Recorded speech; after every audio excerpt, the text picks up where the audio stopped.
Good evening, good morning, good afternoon, depending on where you are on this fast forward planet. And I hear a cat. Let New me let Orleans, me get New out of the Orleans is room. full of cats. I'll be right back. That's okay. Cats of all kinds. And this is a Sunday Sanity episode of my project called Sustain What.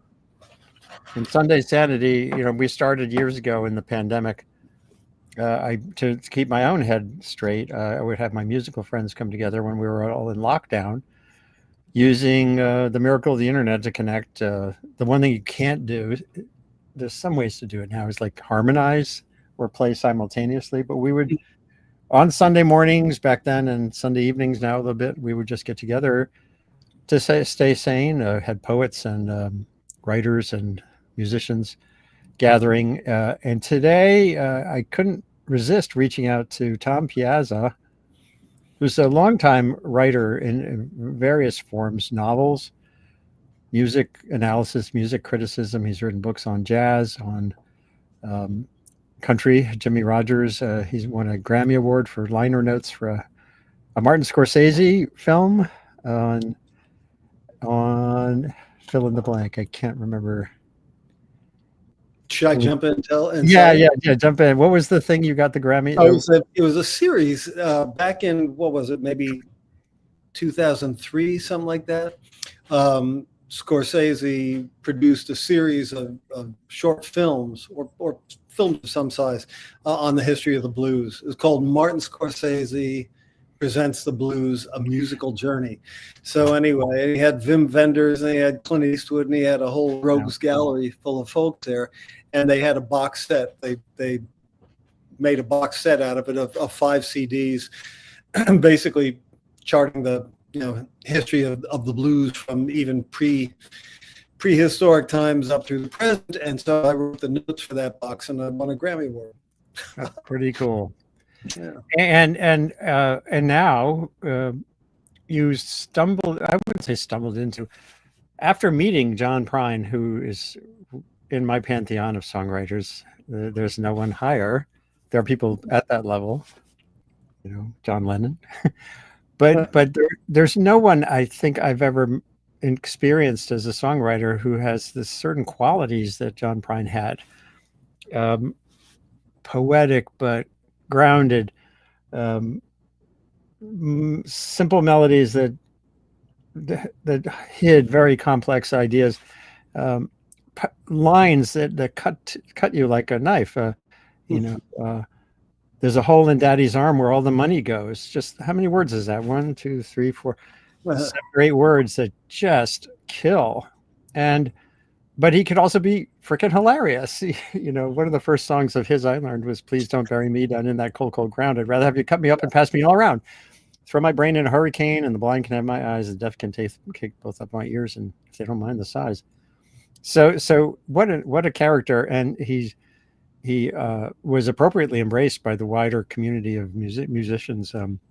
He passed away through COVID-19 in April 2020, and sorely missed. But thanks to Tom through his writing, and thanks to countless musicians around this country and elsewhere around the world, the songs live on, and John's spirit lives on. The book is well, I'm going to ask you to weigh in a little bit, but it's pretty clear. It started out as it was going to be sort of a co-written memoir, and then of course John died, and that left you with some interesting challenges and opportunities. So first, I just want to say congratulations, and you're in New Orleans with your cat or two. Yes. My much better half, Mary, I think just brought our cat out of the room. Yeah, we're in New Orleans, and thank you for the nice words, Andy. Yeah, it didn't start as the memoir. It began as a article. Oh, right. Yeah, but I mean, yeah. So go to the article, right? Talked about that. Well, the book was an outgrowth of all. It's all. Right. Yeah, all of this stuff went into this ultimate project of a book, but. No, I had been turned on to John Prine's music, his songs, by Mary, my better half, Mary Howell. Her brother Stokes and his pal Bojack Carlish out in Missouri. These guys were just stone John Prine freaks, and so that's where I first heard some of John's songs. You know, I loved them and everything, but I never really got too deep into it. And he came to New Orleans eventually. I tell this story in the book, but I may as well say. And we went to hear him at the Sanger Theater, and it was great. And he sang the song Mexican Home, which I'm sure you know, of course, but not in the original band arrangement, but in this stripped down solo arrangement where he just sang it, and it had a completely different mood. And it was about his father's death. You had to get to the last verse, you know, to realize that that's what it was. And I was so unhorsed by the experience of hearing him sing that, you know, in that beautiful theater, all alone, dead quiet in the house, just listening to it. And I thought, there's something here that's raising some kind of question for me that I don't even know what the question is. Mm-hmm. And I kept it in my mind. And he returned in January of 2018. And so Mary and I got in touch with John's management. I thought maybe there's something here that I would want to write about or investigate for myself. And so we went backstage and met up with John and everything. Eventually, without going through everything, we made a plan that I would visit them down at this vacation house in Gulfport, Florida, and do something. You know, not the usual thing, do something. And it turned out that John, you know, the night before I got there, this is in April or May, I can't even remember now, of 2018. John had taken delivery of a 1977 Coupe de Ville, candy apple red with marshmallow white seats, and he had just had it delivered. He bought it on eBay for $10,000 and had it delivered from Pennsylvania. Yeah. This is utterly in character, believe me. And so the next day we just took a ride down to Sarasota and yacked and recorded it. So, yeah. And so I made an article about that for the magazine, The Oxford American. And it got a lot of notice in the, I guess, you know, folk music community, certainly among John Prine fans. It was wonderful. And long story short, he asked me to, after we knew we became almost like instant best friends. It was just one of those things. We had similar senses of humor. We both like to eat, both like to drink vodka, both like to with ginger ale, right? With ginger, you know. So anyway, so we just became pals and visited back and forth. He and his wife Fiona came down to New Orleans and visited Mary and me, and I would stop over in his house and would stay up till the wee hours of the morning, just him and me sitting around the table, wherever the table happened to be, playing songs, Jimmy Rogers, Carter Family, Townes Van Zandt, whatever seemed to be right at that moment. And he asked me to write his memoir after knowing him for a year and a half. And we got started on it in February 2020. And as everybody probably knows, that was right as we were making the curve into COVID. And so we had this fantastic weekend where we got started. Extraordinary stuff, talking about his early life in Chicago and talking about going to Nashville for the first times and meeting Cowboy Jack Clement, the famous notorious record producer and songwriter. And then we made a date to get together in another 2 or 3 weeks. 2 weeks, I think it was, March 12th. And by that time, the whole COVID thing had really kicked into a new gear, and we decided to wait and sort of see how it was going. And March 12th, 4 or 5 weeks after that, John died from COVID. So hold on there, because I want to take us back in time and then come forward to that key moment, because obviously, what a tumultuous moment that was. I mean, he had many illnesses and the like. Yeah. But I want to take us back a notch. So people can understand your wider experience. Sure. and why John rang the bell.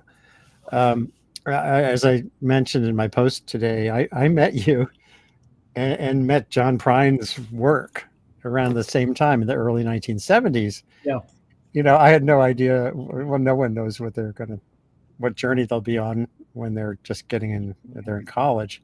Mm-hmm. But I was up in Williams College with a friend, my roommate from Brown University, Aaron Wolf, and we were with my brother playing at some coffee house, or maybe it was a bigger venue, a lot of microphones, and we were playing with this guy named Tom Piazza, who you can see here with a melodica, and Aaron Wolf. Oh, there it is. Yeah. Yeah, and Aaron Wolf on the far right of that image, hidden by the microphone. He was God. he was he was my entry point to John Prine and to Ry Cooder and to Steve Goodman. I grew up in Rhode Island. I knew folk music. My aunt sang Pete Seeger and Dylan, but I hadn't really gotten into the Prine thing until I met Aaron, who was a very funny and talented musician who sadly passed away of cancer some years back.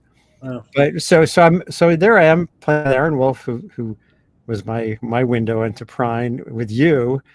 What was your journey from then forward? You were very much into literature. You went to Iowa to a writer's project, and what I'd like to get from you is sort of a little bit of your learning curve in literature and jazz, and then what happened with John.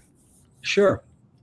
Well, okay, so I graduated from Williams same year as your brother Jim in 1976, and yeah, it was kind of like I had one foot, on one train track and a foot on the other train track. I was both really, really interested in literature and really, really interested at that time in playing piano. That's what I was doing. I was I taught myself how to play piano up to a certain point when I was at Williams, and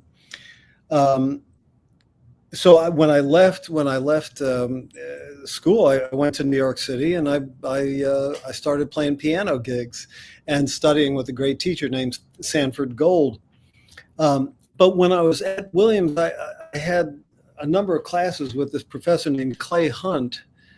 If anybody's watching from who's that age, they might remember Clay Hunt. He was a remarkable guy, big guy from Kentucky, and he did these classes in Dante. I mean, real deep dive type classes in Dante, in modern poetry, the modernist, Ezra Pound, Eliot, Wallace Stevens, and Milton class. And so I was like, that was what I really loved. And I like to write poetry, but I got really sandbagged by jazz piano. I was a big Bud Powell fan, big Barry Harris fan, big Tommy Flanagan fan, big Hank Jones fan, etc. And so when I got to New York, that's what I was doing. And eventually I got a job at the Barnes & Noble Sale Annex on Fifth Avenue, back when there was one Barnes & Noble in Manhattan. And I was working shelving books there, and I started reading fiction while I was there. I was never a fiction reader, particularly in college, but I read a book by Norman Mailer called An American Dream. And at this point, I think it's a pretty cheesy novel in a lot of ways, but the writing was absolutely electric, and it reminded me of jazz. There was a sense of him taking chances, and so I kind of had these two different strains running in my life. And well, cut the story short, but anyway, at a certain point, I realized that as much as I love playing piano, and I still do, and guitar, I really felt that writing, especially writing fiction, was, put it this way, I felt that the horizon of my aspirations, let's say with the piano, would have been to sound like Bud Powell or Barry Harris or Tommy Flanagan, somebody. But there was already a Barry Harris and a Tommy Flanagan, Right. So I was like, but with the writing, when I started reading Melville and started reading Dostoevsky and all that, I thought, there's something here that I could do that would be not like what everybody else was doing. I didn't know what it was, but I had that sense. And so I just, there was two roads diverged, and I realized that I couldn't do both of them at the same time best. Right. You could probably do both okay, but I wanted to see how far I could take it with actually writing. So, yeah. So at this point, I have 4 novels. But I want to tell you something funny. I don't want to steer too much. I know you have questions, but just, you brought up, sort of the road to how I got involved with John. John Prine was actually, in his way, like a very literary guy. He didn't wear it on his sleeve particularly. And when I got to know him, I had just gotten started writing on a book that became my novel, The Auburn Conference. So, and John was fascinated by it. He used to ask me about it all the time. How's the work going? What's going on? And he was especially kind of intrigued by the fact that Melville was a character in that book, alongside Mark Twain, Harriet Beecher Stowe, Emily Dickinson, and a number of other characters from that vintage. But he was really impressed with Melville, and so he started calling me Herman. And that's so him, right? It's so him, and in fact, it kind of painful to think about it a little bit, but the last words I ever had from him in a text, probably a week before he died, he said he wrote back to me and said, "Tell Herman I said land ho." And I wish he'd been able to live to read the Auburn Conference. He was so intrigued by it, Wow. So I mentioned earlier, there's this whole galaxy of songwriter performers who sustaining the Prine songbook and vibe, and one of them is in the green room, the digital green room. My old friend David Ross, he'll be on in a few minutes. Hi, David. I wanted to take us into the book with something. Well, there's so many in the book. You do mention that Prine was absolutely influenced by Bob Dylan. Oh yeah. So maybe talk about that a little bit. But then there was this guy, Dave Prine, his older brother. So, but talk about the Dylan thing briefly, because it's clearly a keystone. Well, so Dave Prine was John's elder brother, yep. One of 2 elder brothers, and Dave was a great and steeped in it, old-time musician, and he even taught at the Old Town School of Folk Music in Chicago. And Dave was straight Carter family, Elizabeth Cotton, Mississippi John Hurt, Ramblin' Jack Elliott, all of that stuff, the New Law City Ramblers, Mike Seeger. And so John, who kind of was kind of a juvenile delinquent before he went off to the army during Vietnam and was stationed in Germany, thank God. But Dave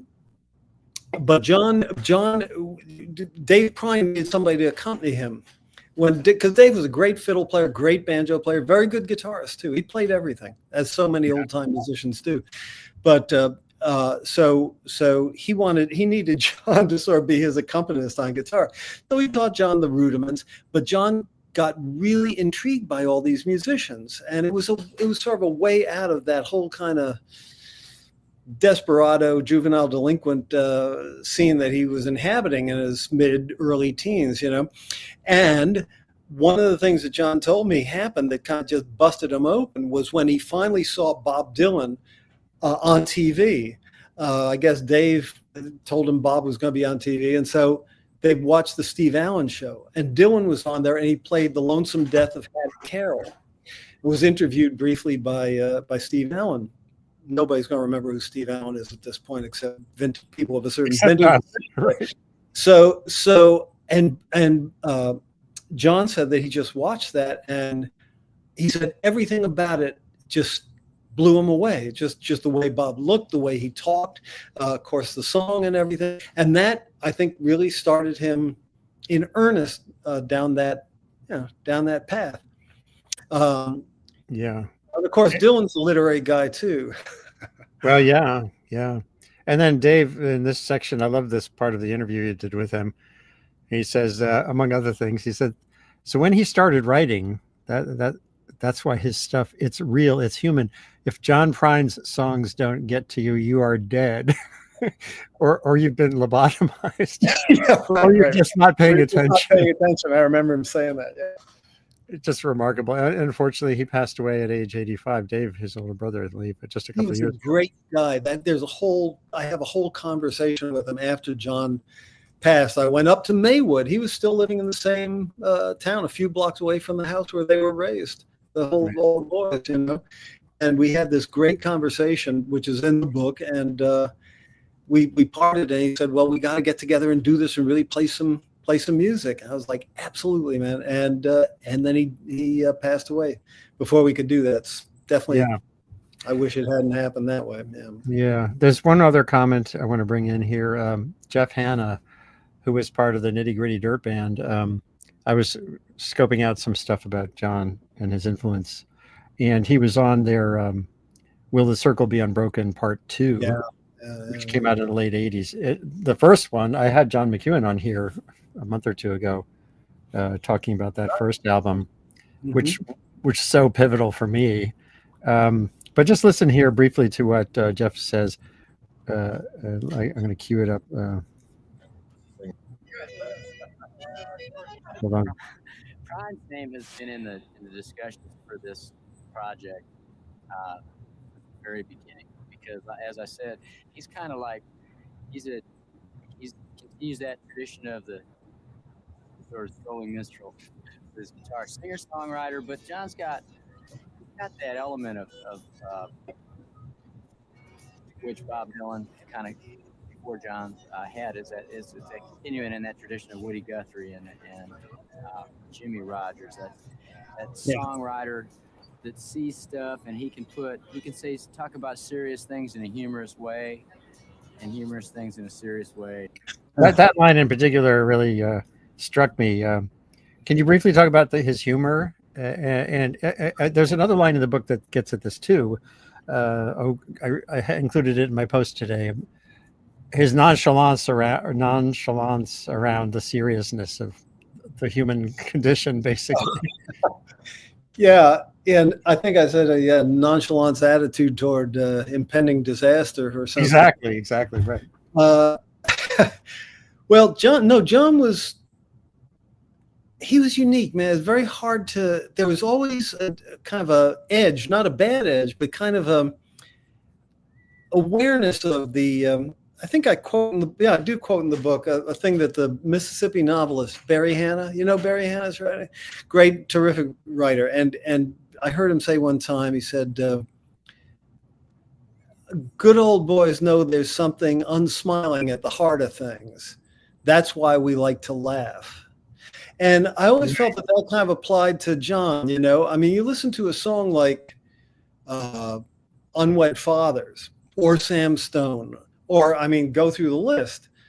And in each of those songs, which are very, very serious songs about tragedy, there's a tenderness also at the heart of it, and a kind of tragic empathy, and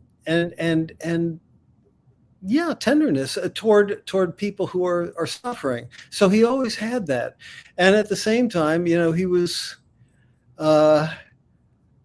just very, very funny. Can I tell you one little anecdote out of it, or do we? Yeah, yeah.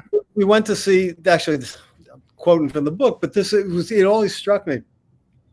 We went to see one time, we went to the Ryman Auditorium, in Nashville, and we went to see Joan Baez on one of her farewell tours anyway. And so we're sitting on the balcony, and Joan Baez sings this song about a knight and a fair maiden who somebody has just entered the arena. Hey, keep going. I'll finish your anecdote and I'll introduce David. All right. So anyway, so this knight sort of takes this fair maiden back to his castle and has his way with her, right? And so the fair maiden pulls the knife out of his scabbard and takes it and stabs him in the back and kills him. That's the song. That's right. And at that point, John, very low voice next to me, sitting up there, goes, "My back hurts."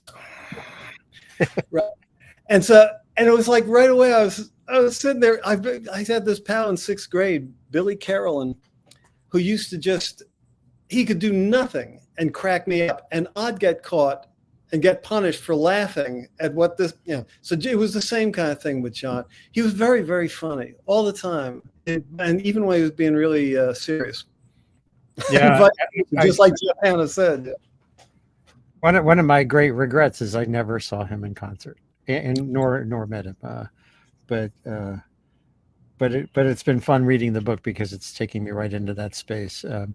So David Ross, I'm going to unmute you. Maybe you have to unmute yourself. Let's see. There we go. There we go.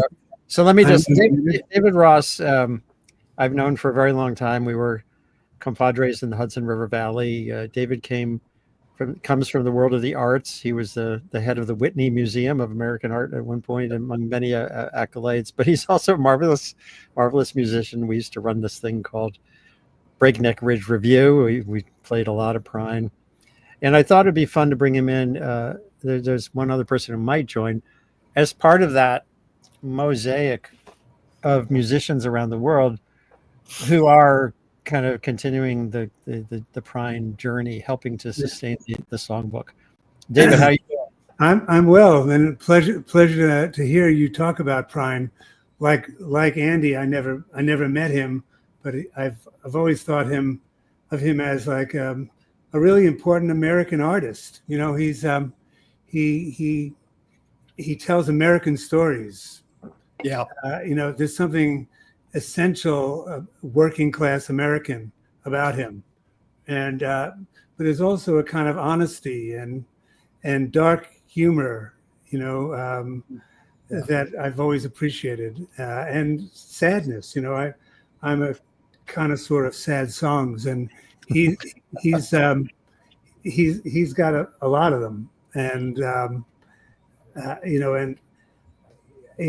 imagine that they came from real experiences in his life, that he experienced a lot of real heartache and a lot of disappointment and a lot of pain.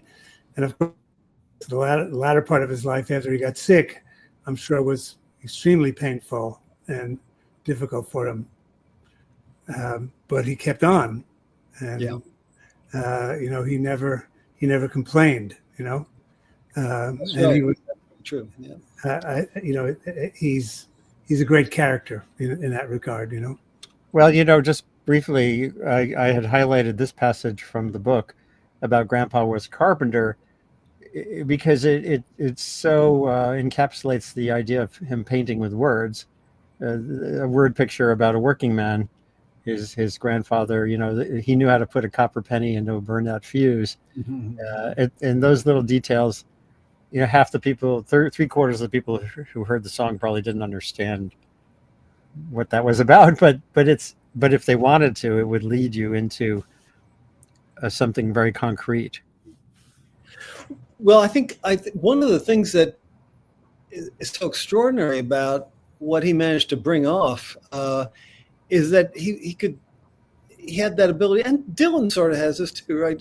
With like a little brushstroke here and a brushstroke here, and so that the details somehow resonate with each other and create an image that doesn't have to be fleshed in with every detail. That takes a lot of intuition, and it takes a lot of skill and a lot of hard work, both combined, to make that kind of thing really work. It was amazing. Oh, sorry. Tom, could you just talk briefly about his work methodology? That idea that these songs were sort of sculpted. Some of them feel so simple, but I'm trying to remember in the book whether you got into the details of how much he would work over a tune. No. I mean, no, because for one thing, I wasn't really around for Degenerative, right?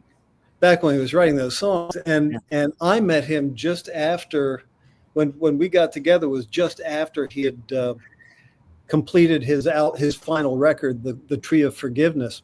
Mm-hmm. So I didn't even see him do that. Apparently, here, if you want methodology, what happened was he didn't have a record out for a record of original, new original songs for, I forget how much it was, 12 years, 15 years, 10 years, something like that. I mean, that's a long time to go for a, recording artist. And his wife, Fiona, I think it was his son, Tommy. They basically sort of, put a gun to his back and said, "You got to go write some more songs." And they got a hotel room for him in Nashville. And as he would say, I mean, I don't know how absolutely true this is in all detail, but he said they basically locked him in the room with some rations of, food and a guitar and a couple guitars and a ukulele, he said, and said, write some songs. So he came out of there with 10 songs, but I guess he had to be sort of forced to do it. Like a lot of artists, who was both, no, I'm not going to finish that sentence. Let's just leave that off to start. Like a lot of artists. David, you must know about artists who had to be forced under pressure to create. Well, I mean, a lot of people wait, until the pressure is there. I don't know, Andy. I know you're such a great kind of like disciplined journalist. You turn it out every day, and it's always amazing. But for me as a writer, I wait. If I have a 4-month deadline, I'll wait till before the fourth month is up, and then I'll sit down and write it. And because I need that pressure for me to write anything. I mean, and songwriting. Well, that's the hardest kind of writing there is. It's much harder than essay writing or writing about art history or writing about, or writing biography. It's well, Andy, you're a songwriter too. Yeah. It's, you're never sure. And, to have that level of confidence, whether a line is going to work, whether the song is going to go over, and Prine had some, like the song that I thought I would sing tonight if we have a chance, but I don't have to. Yeah. Has one of my favorite lines in it, because like where it came from is like, the Easter egg ain't got a leg to stand on. Like who would, but it fits totally. It's that song "Summer's End," which which is one of the sad ones. It's for me, because that's on his last record. Yeah. Yep. Yeah, it's really, Come On Home is, and he doesn't hesitate. He doesn't even wait a half a beat before he comes into the Come On Home. It's when I trying to learn it, it was like I wanted to take a couple of beats, but no, you listen to me. He jumps right into that, because that's what he's trying to. Whoever the song was addressed to, somebody who he needed to convince that it was okay. Yeah. That's, I want Carter Brooks just is coming in from the West Coast with a note about a particular song, "The Great Compromise." It says here, "The Great Compromise seems particularly timely at the moment. Any of the guests would like to comment on it?" It was never. Dave, do you want to grab it first? I've been yakking. No, go ahead. No. It was never honestly. I mean, I hate to say it. It was never one of my favorite songs, and so I can't even really. It was sort of also like that, the other song, which I think was right around the same time, the late John Garfield blues. Yeah, I cover that song. I love that. Do you do that? I love that song. I mean, I think that, and it's got, Dime Store Jew. To use the line "Dime Store Jew," it's like, whoa, like, okay, like I forgot about that. That's like, okay, Dime Store Jew. All right. Yeah. What an image, But I'm sorry, I can't really comment on The Great Compromise particularly. It wasn't a song that, I don't have universal recall for all of John's songs. No, that would be impossible. Yeah. Say what? What'd you say? That would be very hard. Yeah. And, also the ones that are good are so good, and they're not all, like anything else. They're not all, to me, same degree of attraction. Yeah, absolutely. David, would you like to play it too? Well, I have no idea if my setup is balanced, because I was just coming back from an art opening in Garrison at the Magazzino of an Italian artist who is mostly known. His name is Piero Manzoni. He's mostly known for the most outrageous thing he did. He died very young at 29, but he made cans of his own shit, which he sold as merde de artista, and he sold it as the price of gold for that weight at that time. Oh my God! And it was quite outrageous. I remember, but he did other things too, and they have a beautiful exhibition of his work. Do they have the cans? Do they have the cans on display also? That wasn't a work they have. That work is in major museum collections. I remember being in the Philadelphia Museum, and it's in there in one of the most important galleries in the Philadelphia Museum. And there was a guard standing next to it, a young African American woman, and I said, "Do you know what you're guarding here?" She said, "What?" I said, "You're guarding a can of the artist's shit." She said, "You are kidding me." I said, "No, but it's a great work. It's really true." She said, and then she started calling over other guards. It's like, anyhow. So I'm happy to make it back in time, because I had promised. Well, that's great. So give us a little taste of the. Well, we'll see. See if we can make this work. You hearing that? Yeah.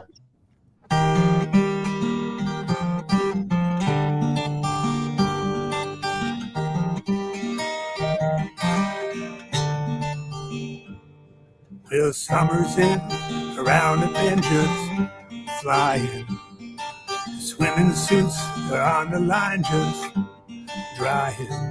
I'll meet you there for our conversation. I hope I didn't ruin your vacation.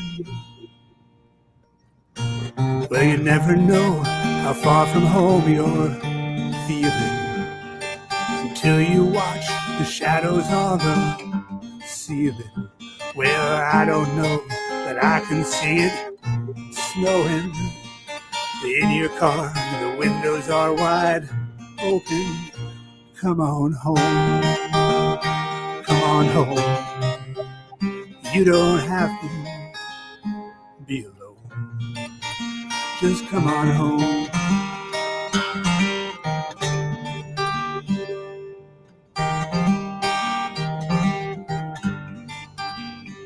Well, Valentines break hearts and minds at random. That old Easter egg ain't got a leg to stand on. Well, I can see that you can't win for trying. And New Year's Eve is bound to leave you crying. Come on home. Come on home. No, you don't have to be alone. Just come on home.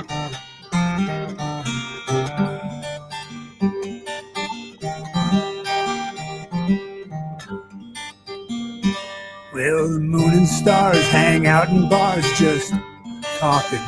I still love that picture of us walking, just like that old house we thought was haunted. Summer's end came faster than we wanted. Come on home. Come on home. No, you don't have to be alone. Just come on home. Come on home. You don't have to be alone. Just come on home.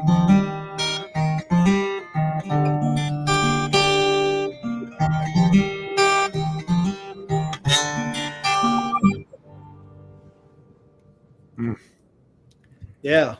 Yeah. Bravo. Was the balance okay? I have no idea. Literally, it usually takes me a half hour to balance. It was fine. The song came through fine. Good. And just another great example of how he could do. It really is a painterly approach. At least, not every song of his has that same characteristic, but those scenes, his word choices, They really are painterly. There's a picture. I know, but they also are, they're American art of a certain period. American art looking at the kind of the sadder side of life. Yep. Oh, Carter here has put up a lyric in a comment. This is from The Great Compromise. Used to sleep at the foot of Old Glory and awake in the dawn. Oh, yeah. But much to my surprise, when I opened my eyes, I was a victim of the Great Compromise. Yeah. Although Trump is not compromising, unfortunately. Well, I mean, we tend to think of John, I don't know, not so much in the arena, of like the political songs or whatever, but then of course there's your flag decal won't get you into heaven anymore. Yeah, right. Which is a good companion piece to The Great Compromise. I love that song. There's a great video of if anybody's watching this who wants to check it out at some point. It was filmed at the Station Inn in Nashville Club. I think on the eve of the 2016 elections, if I'm remembering correctly. John does it with his little band in there, and it's great. We should see. Well, if we could, you should patch right in right now and show that. It's just fantastic. I forgot that he lived to see an age of Trump. Yeah. There are many. We talked about it. We talked about it. Yeah. Yeah. So talk about the book. I want to get back to that point when we left off for the third of the way through the show, where he had died. And here you are, you've committed to doing a book with him that had a certain plan. Yeah. And he passed on. So take us back to the writing process. And what's your own description of the book? I used the word, I was trying to be like telegraphic, and I used the word biography, and it's not. It's a memoir, but memoirs are like by the person. It has interviews, but it's very much like a Jack Kerouac on the road at the same time. So what's your tell us about how it came together after that jolt, and then what do you see its character is now? Mm-hmm.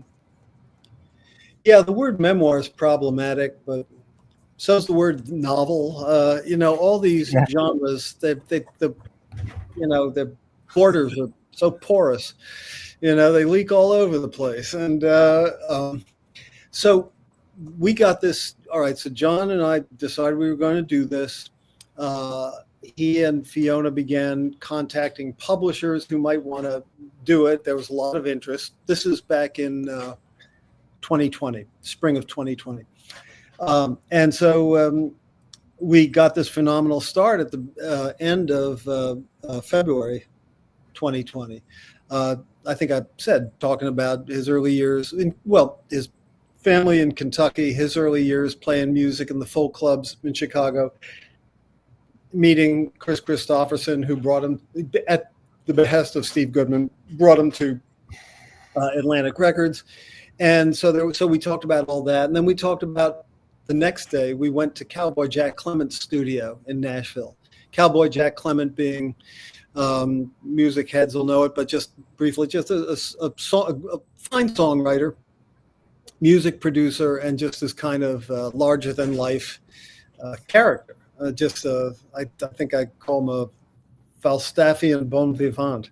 He's sort of that, He used to be an Arthur Murray dance instructor. He's really a character, and so he became a mentor to John.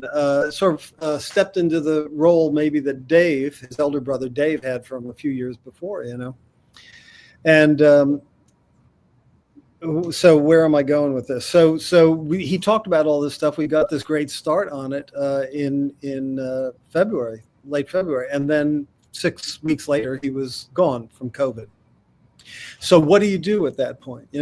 Obviously we didn't have enough of the material, great as it was, to make a whole book out of. What about it? And Fiona, John's wife, Fiona, and I talked about it a lot. And for a while it kind of went sort of in the back of the refrigerator because we weren't really sure what to do with it, But after a while, I realized that it wasn't sitting right with me to just let that incredible material just sort of sit there, in the back of the refrigerator. I was deeply affected by the friendship and also by John's departure. It was very, very, very painful, like any other kind of loss. No, it wasn't like any other kind of loss. It was just plain very, very painful. And we didn't know each other for that long, but the friendship went deep. It just did. It was just one of those things, you know, you couldn't put it on a graph and say, this is why, this is, you know, it just was that.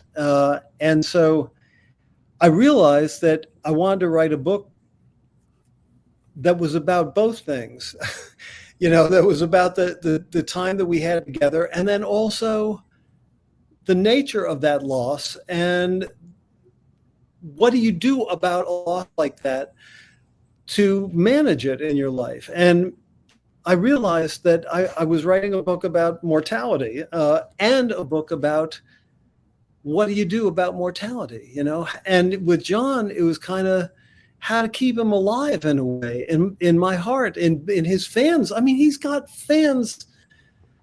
It's amazing. Since this book kind of started hitting the street,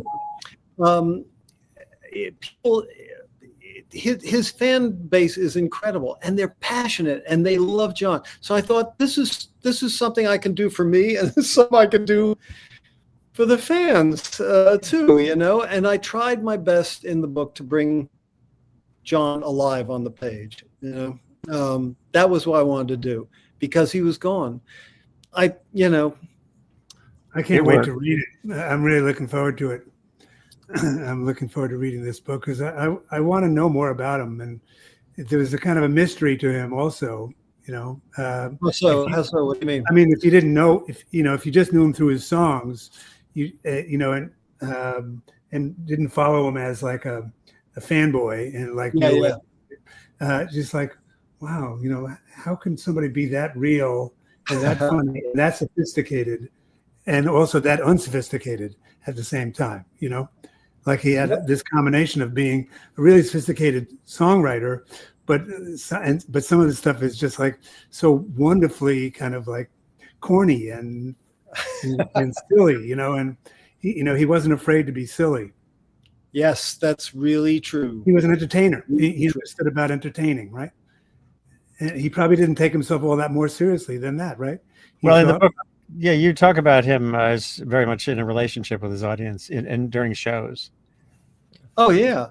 Oh, listen, I mean, you know, when John died, I was trying to fill that chair, you know. I mean, where was he? He wasn't there anymore. So I arranged to do two things, and they're both in the book, the results of those two things. And one was I drove up to Bloomington, Indiana, to where Jason Wilbur lives. Jason was John's longtime lead guitarist for over 20 years, and a great guy, part-time journalist too. And I wanted to talk to him about John, what it was like to go on the road with John, because that was something I didn't have a firsthand experience of. And he was so eloquent. And then the second trip I made was what I was talking about before, to see Dave Prine. But you know, what Jason Wilbur said was that John was able to do. You know, John wasn't the most sophisticated guitarist. He wasn't the most sophisticated singer. He wasn't, you know, he didn't have really intricate Leonard Cohen-like, you know, deep thoughts. But they were deep. But the thing was, he was able to connect with audiences. He said that he saw John do this over and over again. Even like if he made a mistake, it was almost like the audience loved him more. There was a thing that he brought to his presence on stage that was ineffable. It's very hard to really put a label on it, but people loved him. I think I say in the book that he was so different from Dylan in that way, like that a lot of male fans said that, you know, almost like wanted to be Dylan, you know, but you didn't want to be John Prine. You wanted to just hang out with him. Right. Because he was so much freaking fun to hang out with. And he was I miss him. I miss him so bad. But I tried to bring him as alive as it was possible to bring him alive on the page, so that if you read the book, you come as close as you can come. I hope this is my conceit in doing it. I guess I hope I was successful at it. You come as close, I think, as you could get probably to the actual experience of being with him. That's what I wanted to achieve anyway in the book. You can tell me if I did it, but Oh well, I have read it. I speed read it, I will say, but no, it comes across, as I said earlier. Well, I mentioned earlier Jack Kerouac, but there's also, if you could take the drug-induced quality out of Hunter Thompson, there's some aspect of what you did that has that characteristic where it's very intimate and close up, and you get the sense of your back and forthing and yeah. the car and the other points when you were in that section where you're describing that direct relationship with him. It definitely comes through, and certainly in the comments from his brother and the rest. There's one other thing I wanted to bring up, which his widow and you, through some of the book sales, are involved with too. There's the Hello in There Foundation. I love that song. And that song of, oh my God, I've written on my Sustain What project. I've had people on the show talk about isolation and anyone who's dealt with the sort of the weirdness of isolation in a world of hyperconnectedness, which is what we have now, knows, and also with aging, dealing with people going away and the loneliness. That song is unbelievable, but the goals of this foundation are also really good. I went on the website. I contributed a little bit yesterday. Great. And could you just talk a little bit about that? Well, John and Fiona both are extremely empathic people, and Fiona has sort of tithed a lot of her time and energies to not just to the Hello in There Foundation, which is a great thing that benefits a lot of people who are in trouble. Certainly, like if you know the song Unwed Fathers, women who are struggling perhaps with difficult situations about their pregnancy, immigration issues. There are all these different issues that they make money available for, so it's an incredibly worthwhile thing to donate to. And one of the great things that's happened to me in regard to this is they have gotten, the publisher made available to them several hundred copies of the book that Fiona and I are signing, and so they will be sold and with a little extra premium, and that premium goes to the Hello in There Foundation, which is. And how do people get that? Is there a website for that? I'll put it on. I'll put the link up in a second. Yeah, if you go on the Hello in There Foundation Facebook page or just look them up, and they make it very easy for you to contribute, and it's a really worthwhile thing to do. It's I have it there, but it has a G on the end. Right. It's the Hello in There Foundation.org. Uh-huh. I accidentally left off the G, but you can just Google for it and find it. And I think that's a helpful thing to know.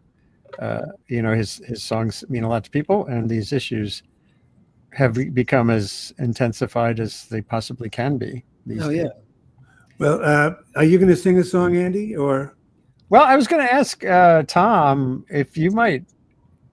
Do you have something you want to play? Yeah. I mean, sure. I certainly can, but Sure. Where are you, Tom? Where are you located? Where am I located? In this chair.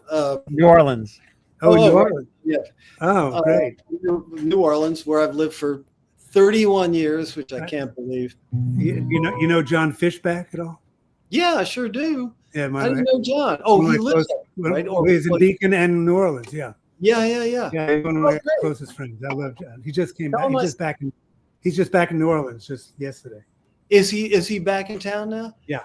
And friend Harry is going to be back in town also. Right. Very soon. Harry So Shearer. Can't wait to see that film. That's going to be so. Oh, man.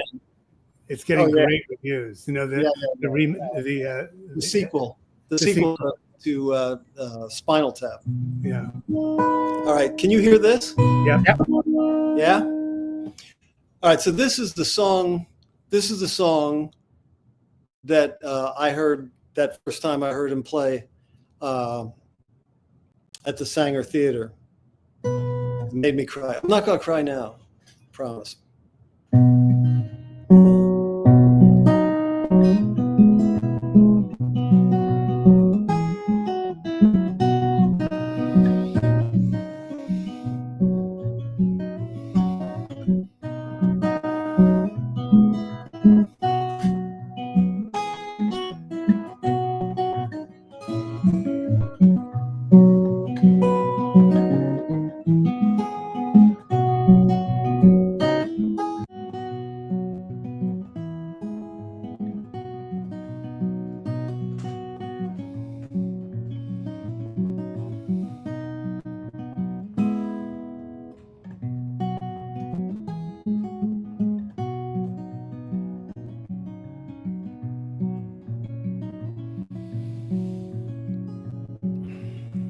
Well, it got so hot last night, I swear I couldn't hardly breathe.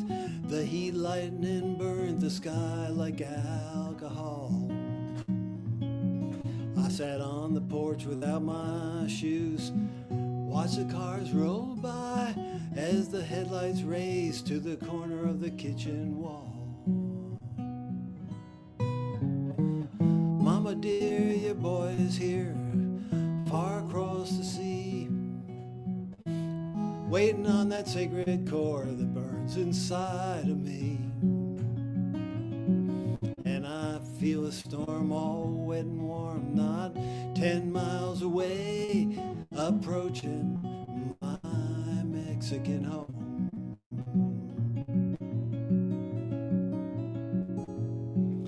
My God, I cried, it's so hot inside. You could die in the living room, take the fan from the window, prop the door back with a broom. And the cuckoo clock just died a shock. The windows feel no pain, and the air's as still as the throttle on a funeral train.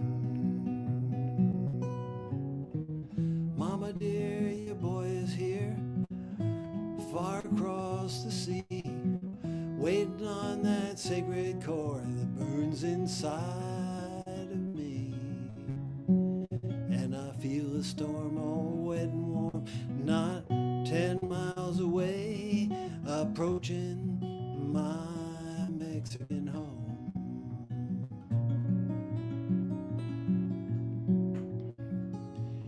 Well, my father died on the porch outside on an August afternoon. I sipped bourbon and cried with my friend by the light of the moon. And it's hurry, hurry, step right up, it's a matter of life and death. And the sun's gone down, the moon's just holding its breath. Mama dear, boy is here, far across the sea, waiting on that sacred core that burns inside of me. And I feel a storm all wet and warm, not 10 miles away, approaching my Mexican home. All approaching my Mexican home. All approaching my Mexican home.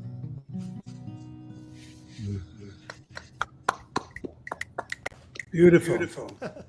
It's a great song. Absolutely. And I put up the picture from the. Hold on 1 second. Oh, there's us. Yep, from the book. And this is father's house, right? And that's the house that he grew up in. That's exactly right.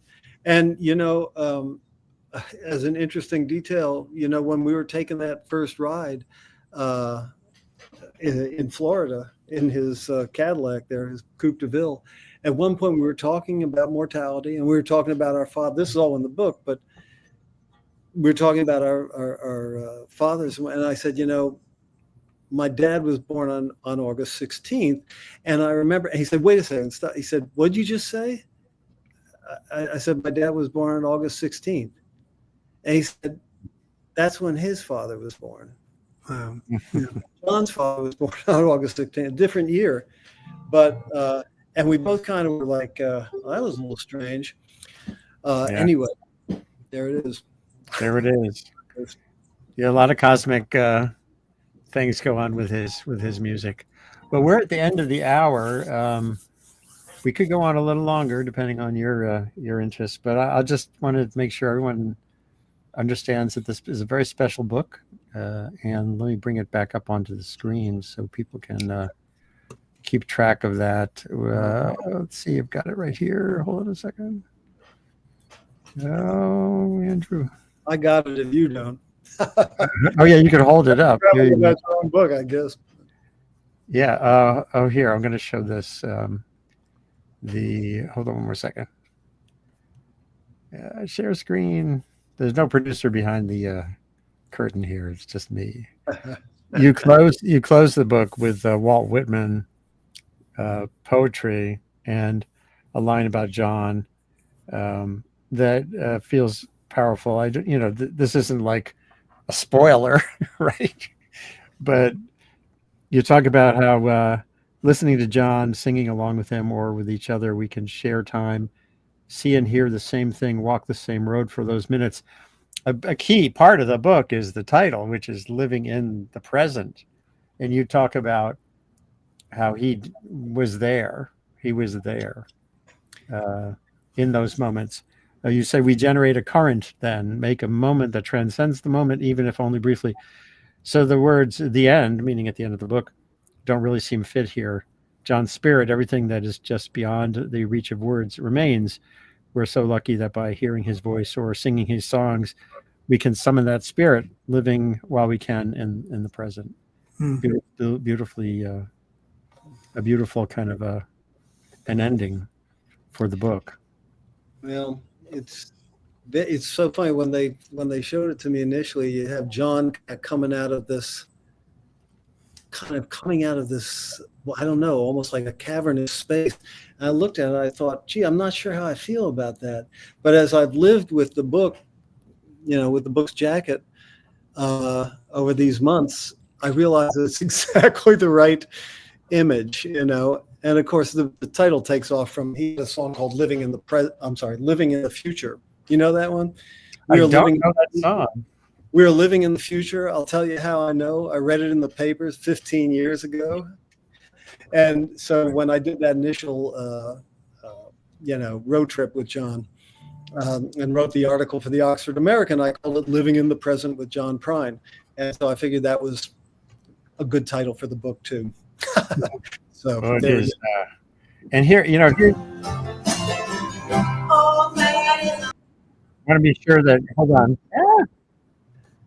Hold on one second. I want to.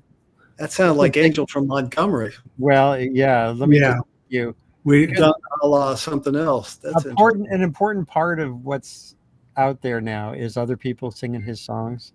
And David and I we ran something called Breakneck Ridge Review, which was kind of like Prairie Home Companion, but without the controversy for our area of the Hudson Valley. And we were gifted to have this trio, the Trouble Sisters, a group of women who are wonderful, and they sang Angel from Montgomery, and it's funky but that's fine. Here we're going to close out with the Trouble Sisters with a little help from me and David and others doing Angel from Montgomery and Laurie Siegel. Oh, man, is another child has grown old. Dreams of lightning, thunder, desire. This old house gonna burn down a long time ago.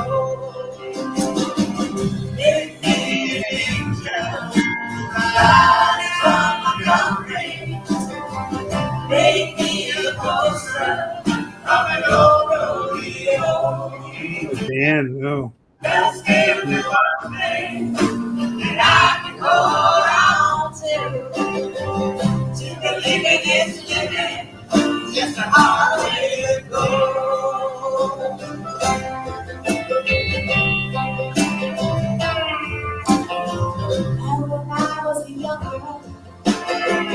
know I had to be a cowboy. He wasn't much to look at, just a free rambling man. That was a long time, and no matter how I try, these years just flow by like a broken down dam. And it ain't done. My eyes saw Montgomery, making a poster. Rodeo, rodeo. Just give me one thing, that I can hold on to believe in this living. Just a hard way to go.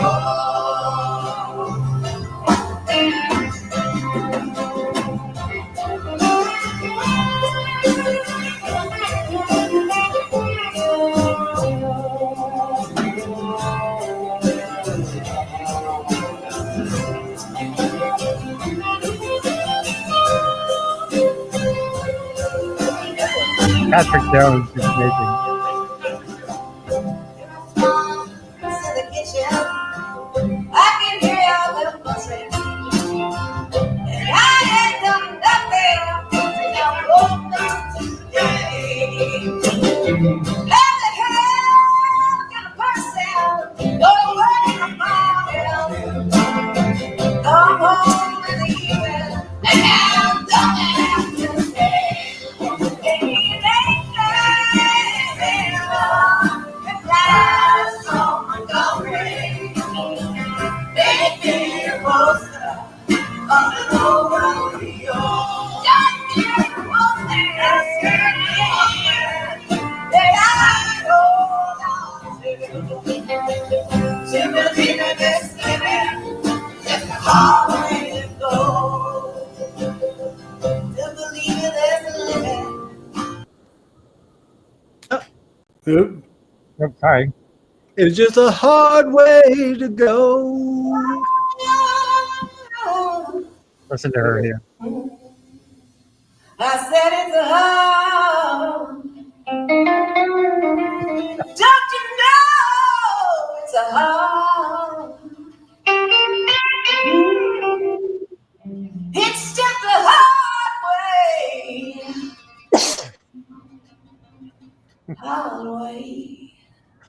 to go.